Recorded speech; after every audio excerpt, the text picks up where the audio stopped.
My channel. তো আজকে একটা নতুন রেসিপি নিয়ে এসেছি, আলুর বাটি চচ্চড়ি। তো দেখতে থাকুন। এখানে টমেটো, রসুন, পেঁয়াজ, ধনেপাতা ও কাঁচা লঙ্কা কুচিয়ে নিয়েছি, আর নিয়েছি আলু। দেখুন, টুকরো করে ছোটো ছোটো টুকরো করে নিয়েছি। তো দেখতে থাকুন। কড়াইতে দিয়ে দিলাম 5 ফোড়ন, আর দিলাম পেঁয়াজ কুচানো। এবারে দেব রসুন কেটো করা, আর দেব আদা কেটো করা, আর দিলাম কাঁচা লঙ্কা কুচানো। ভালো করে মশলাটাকে ভাজতে থাকবো।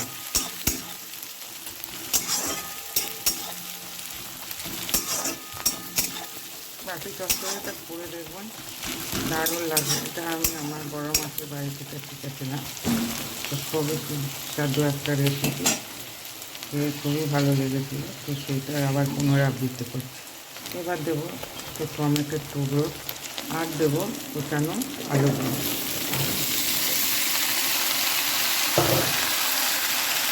তরকারিটা ভালো করে নেড়ে চেড়ে নেব, ভালো করে ভাজবো। এবার এর মধ্যে ধনেপাতা কুচিয়ে দিলাম। এবার দেবো লবণ, আর দেবো হলুদ। ভালো করে কষে নেব।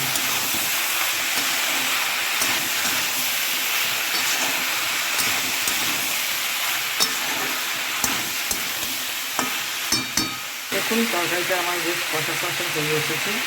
এবার আমি এতে দেবো সামান্য পরিমাণ জল। আমি এখানে 1 থেকে 1.5 কাপ জল দেবো।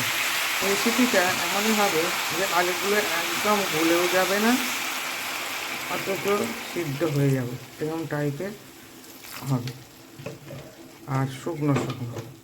দেখুন, আমি জলের পরিমাণটা এই যে এরকম দিয়েছি। দিয়ে এবার আমি চাপা দিয়ে দেবো।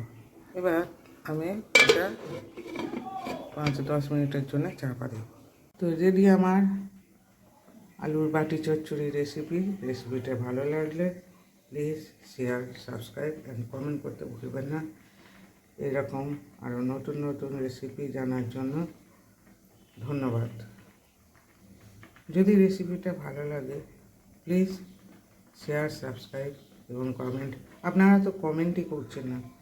তো ভালো হোক বা মন্দ হোক, রেসিপিটা আমাকে প্লিজ কমেন্ট করে জানান, তাহলে আমার ভুলগুলোকে আমি শুধরে নিতে পারবো। তো চলি, টাটা, বাই বাই। আলুর বাটি চচ্চড়িটা আমার হয়ে এসেছে।